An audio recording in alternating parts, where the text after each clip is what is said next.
सजगरतार जोगी पीर धाम से जानेंगे कि चौंकी भरने से काम कैसे होते हैं। पीर जी की चौंकियां, जो जोगीनाथ की चौंकियां भरने से जो भी अरदास बेनतियां हम लेके जाते हैं चौंकियों में, कैसे हमारे उस राधे इष्ट के या उस पीर के माध्यम से हमारे काम बनते हैं, हम पे कृपाएं होती हैं।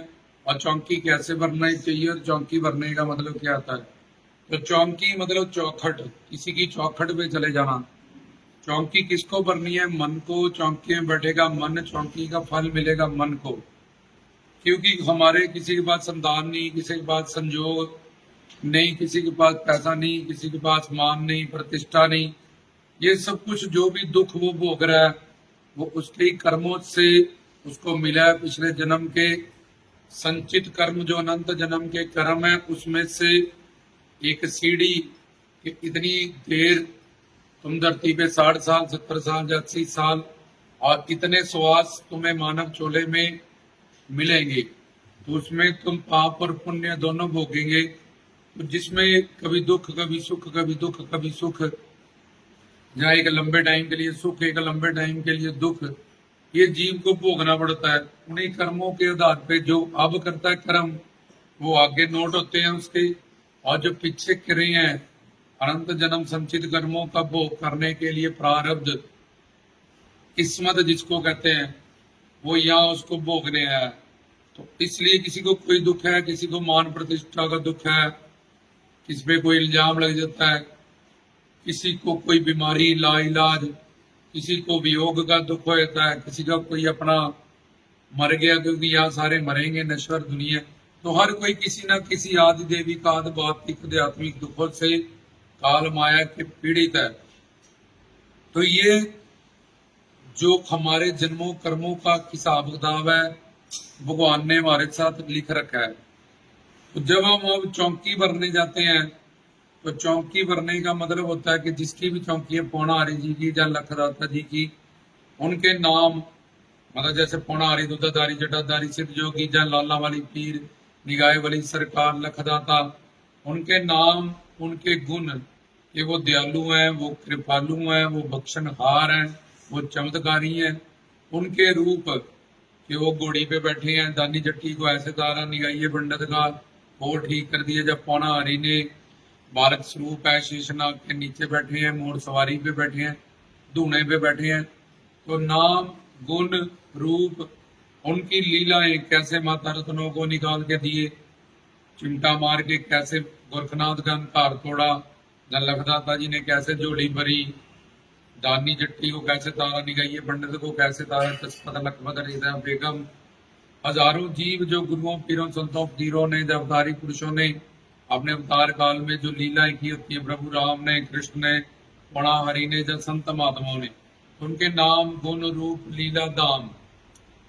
और संत जो कि अनादि मुक्त है, जो साधना मुक्त हो गए हैं, जिन्होंने भगवान को पाया, जब भगवान के ही रूप थे, उन 6 और गद्दी निशीन जो गुरु है वहां पे, पूर्ण सदगुरु, इन 6 भावों का कीर्तन ही करना और उससे जुड़ना मन का। क्योंकि मन सूक्ष्म शरीर 18 तत्वों से बना हुआ है। 5 सूक्ष्म ज्ञान इंद्रिय, 5 सूक्ष्म कर्म इंद्रिय, 5 प्राण, प्राण उदान समान व्यान, और मन बुद्धि अहंकार। तो इस सूक्ष्म शरीर में फिर 5 कोश होते हैं, अन्न में कोश, प्राण में कोश, मन में कोश। इस मन में कोश में वो पाप बड़े हैं जिसके कारण हमें दुख मिल रहा है। और अगर मन जुड़ा ही नहीं कीर्तन में, भजन में, सत्संग में या सिमरन में, तो वो वैसे के वैसे ही पड़े रहेंगे। तो जैसे एक बहुत बड़ा जंगल एक माचिस की तिल्ली से जल के भस्म हो जाता है, ऐसे ही सिमरन करने से, नाम गुण रूप लीला धाम का कीर्तन करने से, उस आराध्य इष्ट जो माया की दुनिया से बाहर है, और गुरु के साधु संत फकीर, उनके साथ इनका मन शुद्ध, जैसे गंदा कपड़ा अगर धोते रहो वो साफ हो जाता है धीरे धीरे, ऐसे ही ये सारी शुद्ध चीजें हैं, पवित्र चीजें हैं। जैसे गंगा में जो भी डाल दे, गंगा उसको अपना रूप दे लेती है। ऐसे ही मन से चौंकी, उनकी चौखट पे, उनकी महफिल में, कीर्तन में, नाम गुण रूप लीला धाम के गुणगान से और एकांत सिमरन से या गुरु की शिक्षा दीक्षा वाले मंत्र से या कोई भी नाम जप से हमारे वो कर्म भस्म हो जाते हैं और हमारे वो दुख टूट जाते हैं। सतगुरु की उस आराध्य इष्ट की न उस दिव्य शक्ति की हम पे कृपा हो जाती है। जिन कारणों से जिन कर्मों से हमें वो दंड मिल रहा था, वो कर्म इस शुद्ध चीजों से, इस पवित्र चीजों से, इस शक्तिशाली चीजों से इसका मेल होते हुए मन के अंदर से वो पाप, वो दुख तकलीफें हैं जिनके कारण कष्ट है, वो सिमरन करने से, कीर्तन करने से, साधु संतों का, पूर्ण सतगुरुओं का प्रवचन सुनने से नष्ट हो जाते हैं।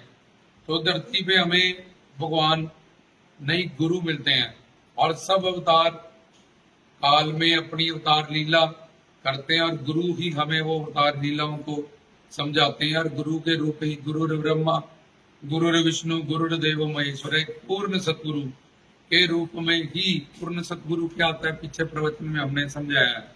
हमें उन सब देव शक्तियों की सेवा मिलती है, दर्शन दीदार मिलता है और उन संतों की, महात्माओं की, गुरुजनों की, क्योंकि गुरु भगवान से बड़ा है।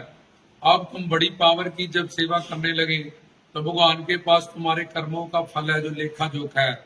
तो वो भगवान संत गुरुओं को, गुरुजन जब संतों से जुड़ गया तो भगवान उसका जो कर्मों का लेखा जोखा है, कच्चा चिट्ठा है, उसको फाड़ देता है, भस्म कर देता है कि अब गुरु गोविंद से बड़ा है और ये गोविंद से जुड़ा और उनकी तन मन धन से सेवा करने लगा, इसलिए इसको इन गुनाहों से माफ कर दिया जाए और इसके ये दुख तोड़ दिए जाए।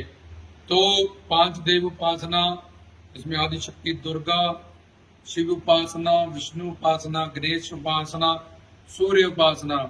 बाबा पौना हरि ने भी 5 साल में गुरु बनाए, लखदाता जी ने भी गुरु बनाए, प्रभु रामकृष्ण जी ने भी गुरु बनाए, भरथरीनाथ ने, वाल्मीकि जी ने, फरीद जी ने, रविदास जी ने, क्योंकि गुरु भक्ति करने से ही उन राधे इष्ट का रूप जानते हुए, एक जानते हुए उनको जो सेवा करते हैं तन मन धन से, वो चौकियों में जाते हैं और बैठते हैं और ये सारी थ्योरी समझ लेते हैं और मन का जुड़ाव करते हैं। सत्संग, सत्य क्या है? भगवान और गुरु और भगवान के रूप जो माया के परे हैं। तो संग क्या है? जुड़ना दो चीजों का। तो ये मन बुद्धि जब उस सत्य से जुड़ती है तो असत्य, नश्वर, काम क्रोध लोभ की ये दुनिया, दुख की ये दुनिया, नश्वर दुनिया, जन्म मरण की ये दुनिया से वो शुद्ध चीजों, पवित्र और हकीकत से जब जुड़ना शुरू होता है तो अपने पापों को वो मिटा लेता है। जो पूरी तरह एकांत सिमरन में रंग जाते हैं, भक्ति के रंग में रंग जाते हैं, तन मन धन से वो अपने अनंत जन्म के पापों को भी भस्म करके मोक्ष मुक्ति पा लेते हैं, अपने मानव चोले को सफल कर लेते हैं। बाकी जो चौकियों में आके 1-1.5 घंटा 2 घंटा नाम गुण रूप लीला धाम का संत का कीर्तन होता है, उससे अपने उन पापों को भस्म करते हैं और फिर उन्होंने राधे इष्टों की कृपा आती है। तो ये था चौकी, मतलब चौखट में ये 4-6 चीजें रहेगी। इन्हीं में मन, क्योंकि मन को आदत है घूमने की, इसलिए कभी नाम में, कभी रूप में, कभी लीला में, कभी धाम में, कभी संतों में उसको घुमाते रहे। चौखट में इससे बाहर ना जाए इन 6 जगहों पे, तभी चौकी का फल मिलेगा, चौकियां मंजूर होंगी और चौकी भरी जाएगी जिसमें मन का जुड़ाव हो।